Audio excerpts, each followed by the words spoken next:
Bonjour et bienvenue, c'est Bertrand de la Fondation Magister, l'école des héros du monde réel, pour une vidéo sur le thème de l'action, de la conscience et du libre arbitre, qui a pour ambition d'éclairer et de rendre justice au concept du libre arbitre justement, qui a tendance à trop injustement être simplifié dans les discussions théoriques modernes sur le contrôle et la liberté individuelle. Encore une fois, dans l'épisode numéro 2 que j'ai posté sur cette chaîne, je vous disais que la réalité dans laquelle on vit dépend des croyances qu'on a du monde et de soi-même. Je vous disais que l'action est complètement reliée à la pensée, que nos croyances sont comme des véhicules que nous utilisons pour orienter et déplacer notre vie et nous frayer un chemin dans le monde. Je vous disais que ces croyances sont structurantes et forment le paradigme de notre existence, c'est-à-dire les modèles, les vérités, les règles avec lesquelles on joue au jeu de la vie. Et que donc pour moi, ces paradigmes existentiels qu'on utilise pour vivre, c'est la base de tout. Et même s'ils sont fortement contraints par la nature et la culture, ils restent très malléables. Au bout du compte, le monde et la vie sont ce qu'on pense qu'ils sont. Mais ce qu'on pense qu'ils sont est bien souvent ce qu'on en fait. Et donc, au bout du compte, s'il n'y a pas plus de changement dans le monde, c'est tout simplement parce que l'on répète toujours les mêmes schémas d'action, encore et encore. Et si l'on répète toujours les mêmes actions, c'est parce que nos paradigmes de croyances n'évoluent pas tellement et n'incitent pas à évoluer. Les croyances qui sont bien ancrées sont structurantes pour l'existence. Certes, à chaque instant, nos possibilités d'action sont en théorie infinies, mais dans la pratique, nos actions futures sont fortement conditionnées par nos croyances présentes, qui ont été elles-mêmes conditionnées par nos actions passées. Et bien souvent pour le pire, cette dynamique bride notre potentiel réel et nous fait suivre des rails invisibles. Les jours s'enchaînent et à un ou deux détails près, se ressemblent beaucoup les uns les autres. Ce qui est marrant dans tout ça, c'est qu'on a instinctivement tendance à prendre pour acquis notre liberté d'action individuelle. Alors que, paradoxalement, plus on y réfléchit, plus le cours de notre existence et de notre réalité semble structuré de fond en comble, intriqué l'une dans l'autre, déterminé par des règles invisibles. A-t-on réellement la liberté de façonner notre futur selon notre volonté ? Certaines personnes qui ont beaucoup raisonné sur tout ça vont vous dire catégoriquement que non. Pour eux, notre précieux libre arbitre est une illusion. On n'a en fait pas vraiment de liberté de contrôle sur nous-mêmes, et c'est pour ça qu'on ne peut pas vraiment se contrôler par la pensée intérieure. Et vous savez quoi ? Je suis d'accord avec eux, on n'a pas de libre arbitre. Parce qu'en tant qu'être humain, le libre arbitre, ce n'est pas quelque chose qu'on a ou qu'on n'a pas, c'est quelque chose que l'on réalise. Nous avons le pouvoir de façonner notre vie, nous avons le pouvoir de façonner la réalité, mais seulement à travers l'expression de notre réalisation. L'illusion, c'est de croire qu'on peut faire sans. Être libre, c'est une façon d'exister et d'agir vers sa réalisation. Ce n'est pas quelque chose qu'on peut avoir à l'intérieur sans rien faire. La liberté, elle n'est jamais acquise, elle s'acquiert en permanence. Ce n'est pas quelque chose que l'on peut avoir, c'est quelque chose que l'on peut exprimer. Et en ce sens, on ne peut donc pas binariser la question du libre arbitre comme étant quelque chose qu'on a ou qu'on n'a pas. C'est complètement absurde, cette conception. En fait, la raison pour laquelle la science déterministe et beaucoup de philosophes n'arrivent pas à bien comprendre le contrôle et le libre arbitre humain, c'est parce qu'ils présupposent qu'on est des agents agissant dans un monde régi par des lois et des règles déterministes. C'est-à-dire qu'ils partent du principe que tout ce qui est adjacent et sous-jacent à nous dans ce monde, c'est-à-dire les processus biologiques, chimiques, physiques, etc., suivent des lois et des contraintes structurantes et déterministes. Contraintes structurantes et déterministes qui expliquent comment ce monde, tel une grande horloge, fonctionne de manière stable d'un instant à l'autre. Et donc, à partir de là, ils se disent que notre supposée liberté de contrôle est en contradiction avec ces règles et ces lois qui gouvernent le monde. Et que par conséquent, c'est impossible que l'on puisse réellement avoir la liberté de contrôle qu'on pense qu'on a. Parce qu'elle impliquerait la possibilité de changer, voire d'outrepasser, les lois et les contraintes structurantes du monde d'un instant à l'autre, comme par magie.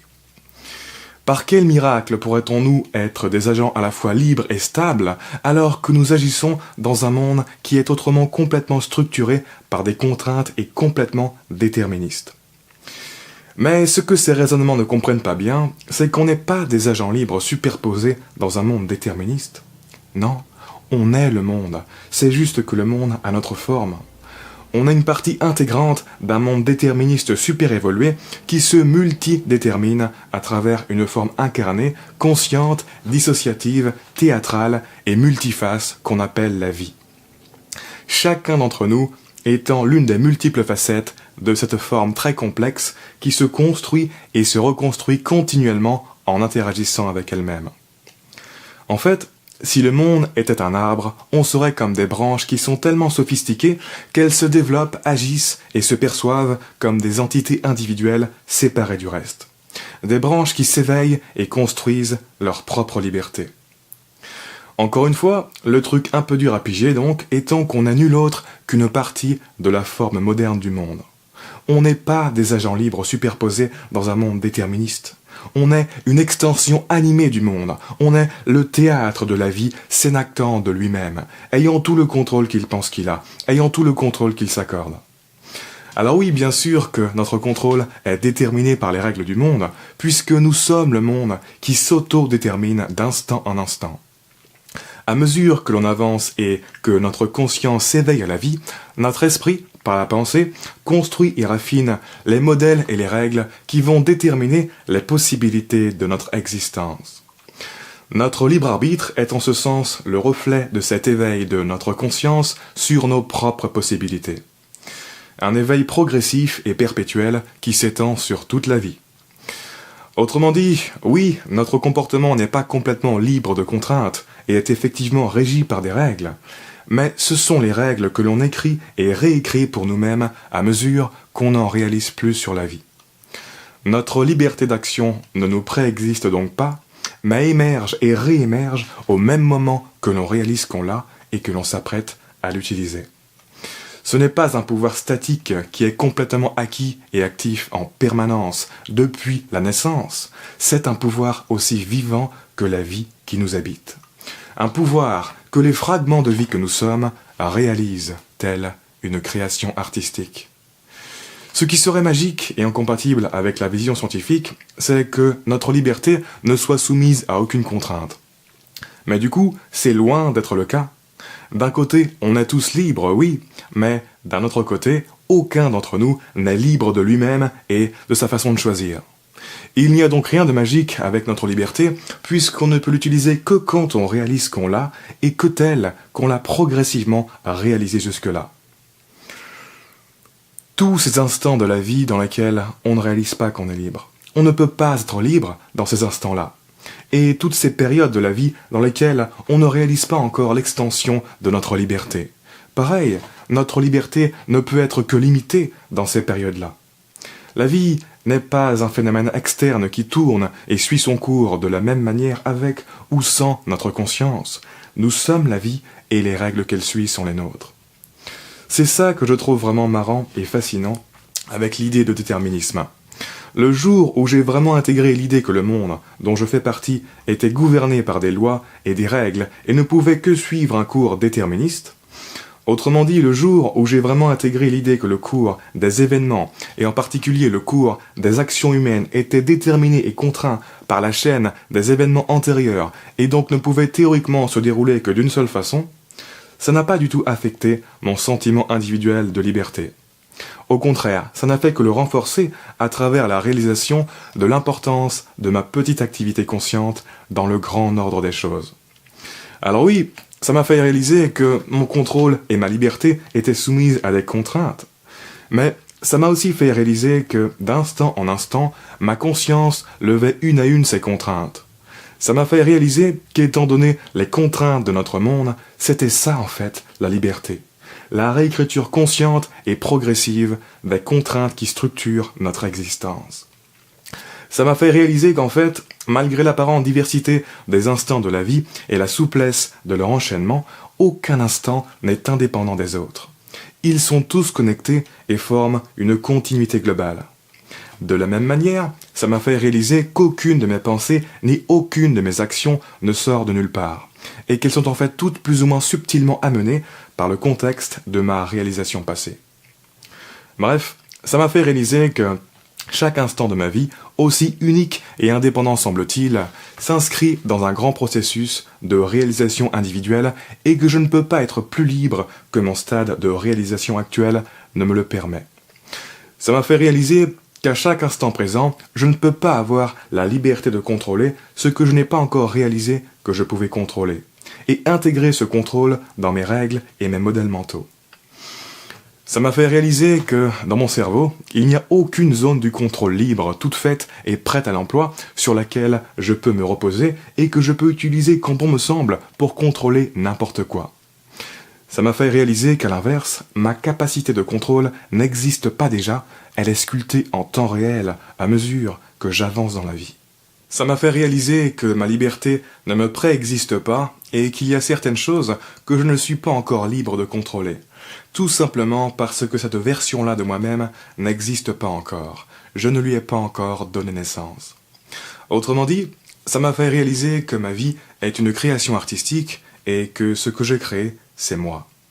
Par extension, ça m'a fait réaliser qu'en dépit de l'apparente nature chaotique de la vie humaine dans son ensemble, il n'en était rien. Chaque individu agissant en fait précisément selon son niveau de réalisation actuelle. On bouge tous beaucoup en une journée, oui, mais d'un jour à l'autre, on bouge grossièrement de la même manière. Les mouvements de notre manière de bouger sont quant à eux très lents et progressifs. Il faut compter des années pour en percevoir une évolution notable et durable. Car ces mouvements de notre manière de bouger et d'exister dans ce monde dépendent des mouvements des règles et des modèles mentaux qui les conditionnent. Et que ces mouvements de réécriture des règles et des modèles mentaux ne peuvent pas aller plus vite que notre processus de réalisation consciente. Autrement dit, un changement réel dans notre façon d'exister ne peut pas survenir par magie, car il requiert un changement durable dans la structure de notre conscience. Structure de notre conscience qui ainsi, pourrait-on dire, définit la partition de musique que notre vie est en train de jouer. Et c'est ce qui fait que la vie humaine est à la fois rapide et lente en même temps. Alors qu'à petite échelle, elle semble fourmiller de mouvements, à grande échelle, elle semble pratiquement bloquée dans une sorte d'apesanteur, à jouer et répéter une symphonie dont la partition ne se recompose que très lentement et progressivement à mesure qu'elle est jouée. Et par conséquent, tout ça m'a fait réaliser que chaque instant de ma vie s'inscrit aussi dans un processus encore bien plus vaste que celui de ma propre réalisation. Un processus de réalisation de la conscience globale du monde. En effet, ça m'a fait réaliser qu'à grande échelle, il se passe sur Terre un processus gigantesque d'éveil de la conscience de la nature, qui a démarré depuis très très longtemps.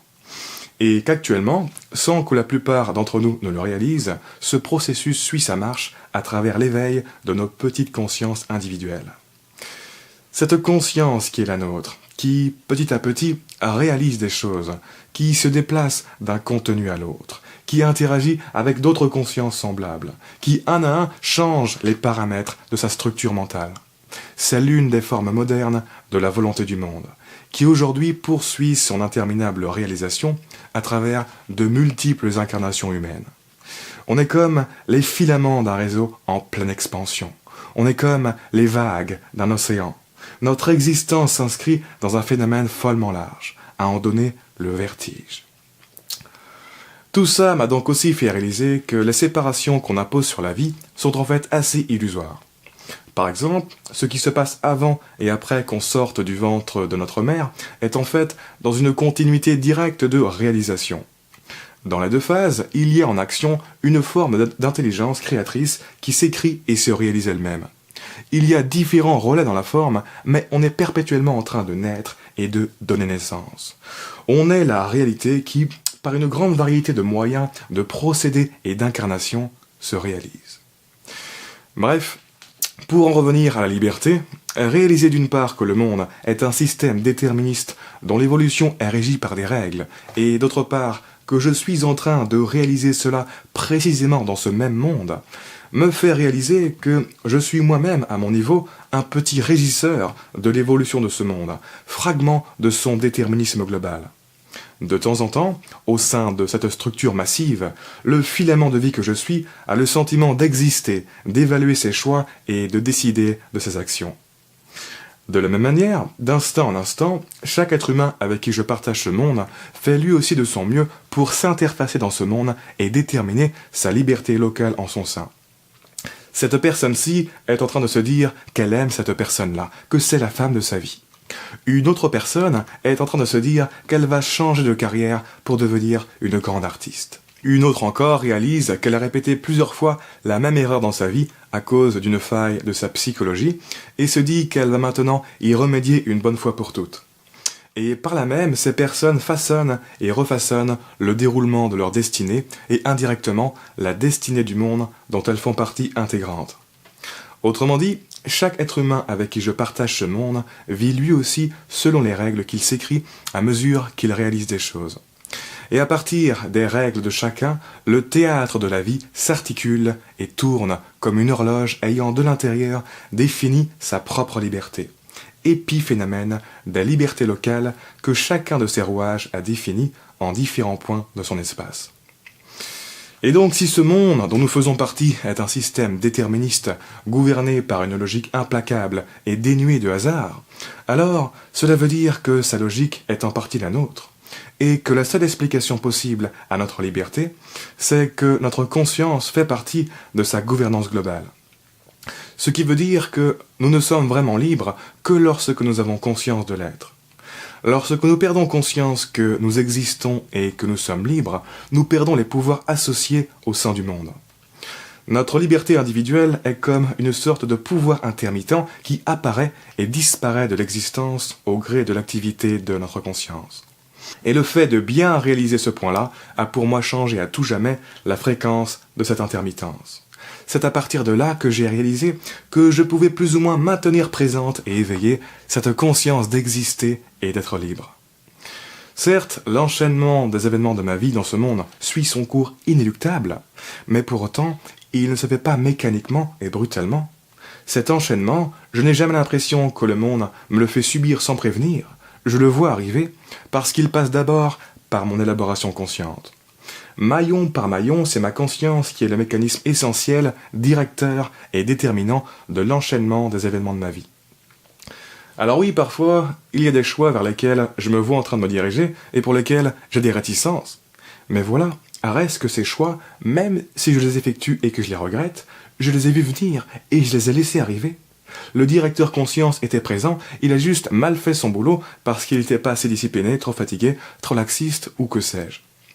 On est donc loin d'une détermination automatique et imposée qui se poursuivrait de la même manière avec ou sans notre consentement et peu importe la qualité de notre activité consciente. C'est plutôt l'inverse en fait. Tant qu'on n'a pas réalisé et décidé consciemment qu'il faut changer, il n'y a rien qui va changer tout seul dans notre vie. Notre comportement sera grossièrement le même. La direction de notre vie répond au doigt et à l'œil aux intentions que l'on développe. C'est juste qu'on met beaucoup de temps à changer d'intention. Et c'est en ce sens que l'on peut se considérer vraiment libre et responsable. Si on ne l'était pas, notre liberté de changement ne nous attendrait pas pour s'exprimer. On changerait inconsciemment à bien des niveaux. Alors que là, c'est comme si le monde tout entier attendait qu'on réalise des choses pour changer. Le monde ne change activement que là où la conscience change activement. Sans conscience, l'évolution est comme bloquée dans le temps. La responsabilité de notre conscience vis-à-vis du changement est donc super élevée, si élevée qu'elle en devient un facteur vraiment limitant quand elle est occupée, bloquée ou endormie. Ne présupposez donc pas que votre liberté est omnipotente et active en permanente, c'est plutôt l'inverse en fait. Elle est dormante en quasi-permanence. Elle attend patiemment que vous vous réveillez. Encore une fois, notre liberté ne nous préexiste pas, mais émerge dans les instants de la vie dans lesquels on réalise qu'on existe, qu'on est libre et que l'on s'apprête à utiliser cette liberté pour décider de notre futur. Tous les instants de la vie dans lesquels nous sommes nous-mêmes absents de notre conscience, parce qu'on est absorbé par différentes stimulations, parce qu'on a peur de se confronter à notre contrôle ou que sais-je, eh bien, on ne réalise pas tout ça. Et si vous réfléchissez bien sur votre passé, vous réaliserez qu'ils ont tendance à être sacrément nombreux, ces instants d'absence. Étiez-vous vraiment là quand vous avez vécu votre vie ? La réponse n'est pas toujours évidente, tant on a tendance à apparaître et disparaître du cours de l'existence. D'où l'importance cruciale d'éveiller sa conscience et de la maintenir éveillée. Et d'où l'importance cruciale de se responsabiliser vis-à-vis des modèles et des règles que notre esprit construit en arrière-plan pour autodéterminer la suite de notre existence. Parce que la disponibilité et l'extension de nos pouvoirs en découlent directement. Encore une fois, tu ne peux pas avoir la liberté de contrôler ce que tu n'as pas encore réalisé que tu pouvais contrôler, et intégrer ce contrôle dans tes règles et tes modèles mentaux. Tel que dans un rêve, notre liberté de contrôle émerge au même moment que l'on réalise qu'on l'a et que l'on s'apprête à l'utiliser. C'est le piège paradoxal de l'inexpérience. Parce que pour réussir à réaliser des choses, il faut croire qu'on peut les réaliser. Mais tant qu'on n'a pas eu de preuve qu'on pouvait réaliser ce type de choses, on ne se permet pas d'y croire, on préjuge qu'on n'a pas ce qu'il faut, etc. Et donc on empêche ces choses d'arriver dans notre vie. C'est pour ça que, de temps en temps, il faut lâcher prise sur nos règles et sur nos croyances et utiliser directement le pouvoir de l'action. Il faut suspendre son incrédulité et se lancer, de sorte à laisser arriver les choses. Et quand les choses vont arriver, notre esprit va alors s'accorder et réécrire ses vieilles règles en conséquence. Comme je vous le disais dans l'épisode précédent, l'action a un pouvoir très probant sur l'évolution de nos esprits. Quand on passe à l'action, quand on tente des comportements nouveaux dans sa vie et que ça donne des résultats, alors nos croyances et celles des personnes qui nous observent évoluent automatiquement et profondément.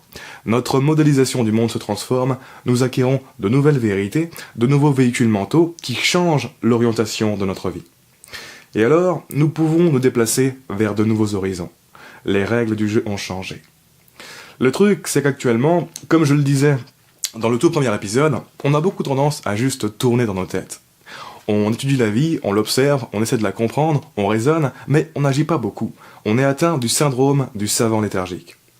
Et donc, on n'a pas trop conscience que les règles et les vérités du jeu de la vie ne sont pas si statiques que ça, parce qu'on se positionne en spectateur et non en acteur de ce théâtre. On bloque la dynamique du mouvement de ces règles de la vie du fait que l'on n'incarne jamais vraiment de nouveaux changements d'orientation. Mais observer la vie pour la comprendre et la modéliser est une sorte de paradoxe.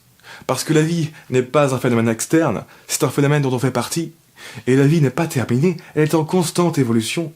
Chercher à l'observer, chercher à la modéliser, c'est chercher à la définir, c'est chercher à la réduire à ce qu'elle a été dans le passé. Mais par exemple, si avec ma vie, je me mets à faire quelque chose qui va à l'encontre de toutes les règles qu'on a observées sur la vie, bah mince alors, voilà que j'ai changé la vie. La vie serait donc une chose que l'on peut changer et redéfinir? Bah oui, bien sûr, puisqu'on est la vie et qu'on peut changer.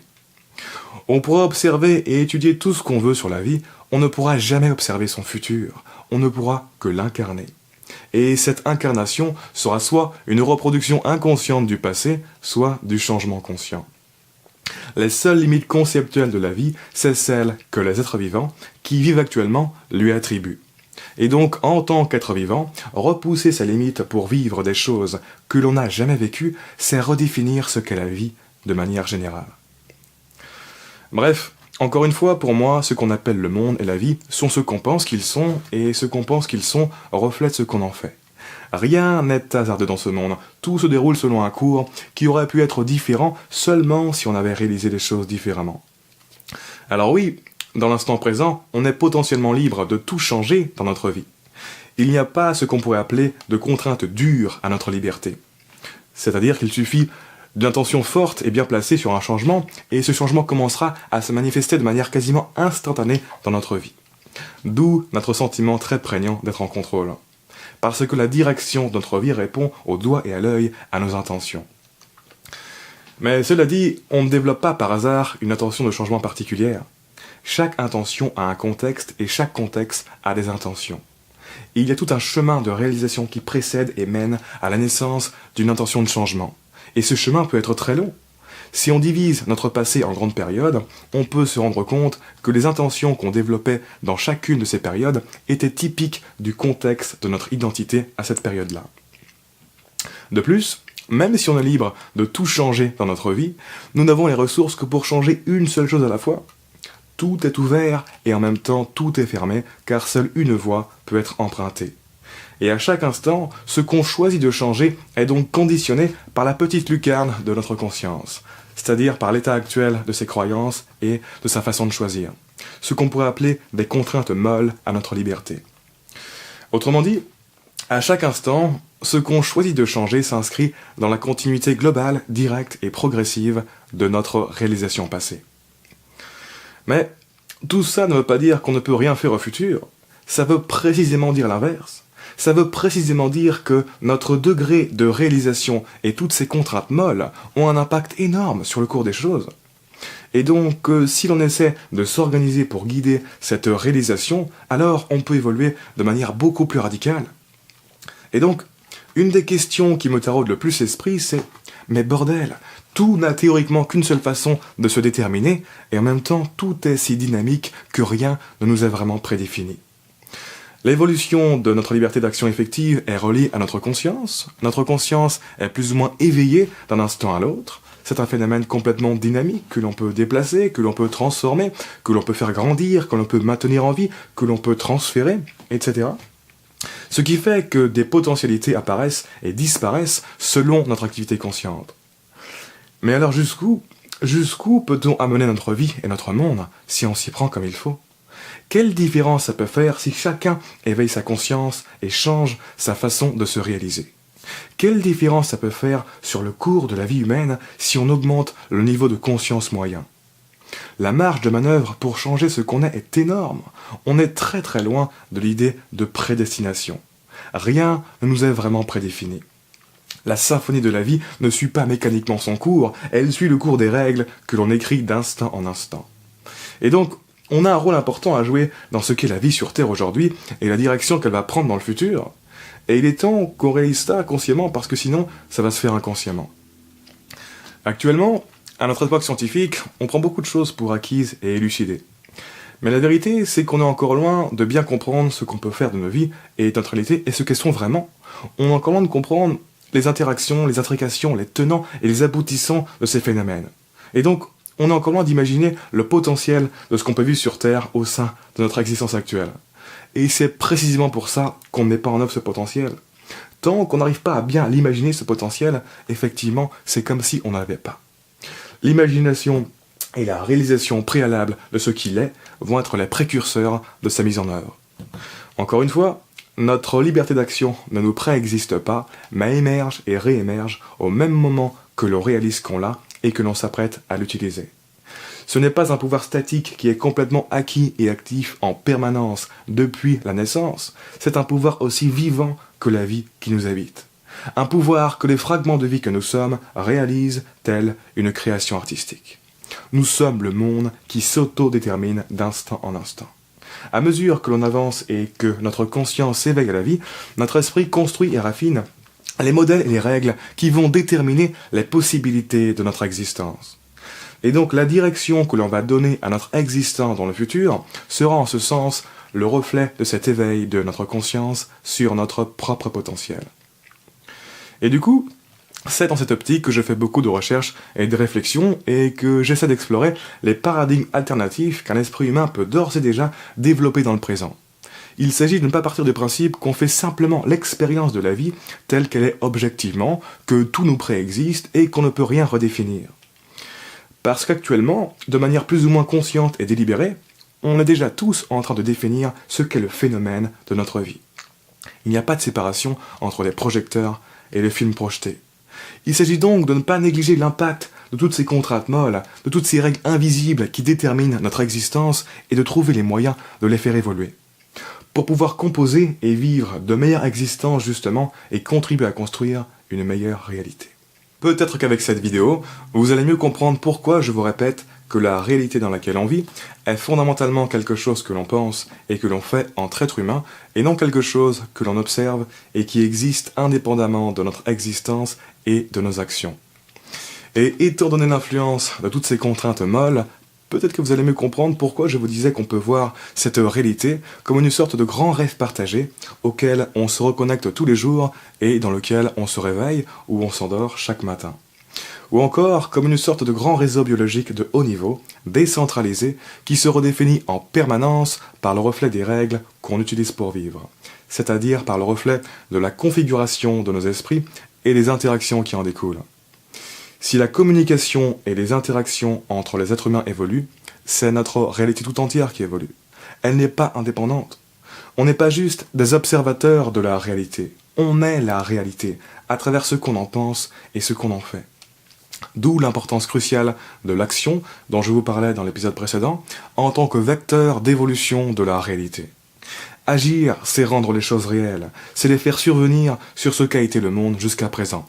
Ça permet de sortir des vieilles boucles de pensée et de changer les règles du jeu. Et par conséquent, aucune action n'est anodine. Agir, c'est à la fois affirmer sa vie, se redéfinir soi et redéfinir le monde. Et donc, encore une fois, il n'y a pas de mystère. S'il n'y a pas plus de changement dans le monde, c'est tout simplement parce que l'on répète toujours les mêmes schémas d'action, encore et encore. Et si l'on répète toujours les mêmes actions, c'est parce que 1. On a tendance à s'endormir dans ce rêve de la réalité et perdre conscience qu'on existe et qu'on est libre.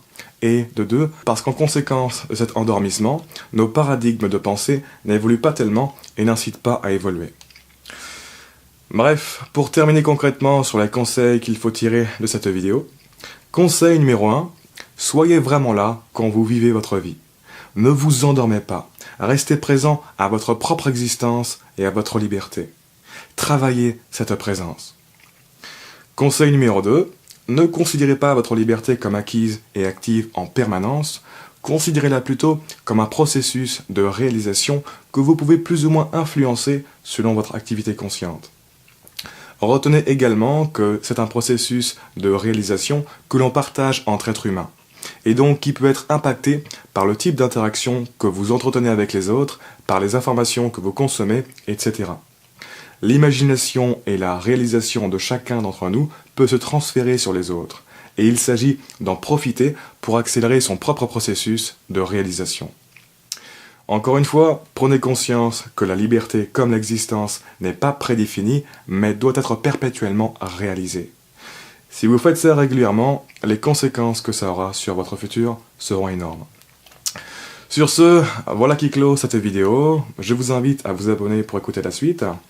En attendant, si ce que je vous raconte vous intéresse et vous émoustille l'esprit, je vous invite à affirmer vos émotions et à partager cette vidéo.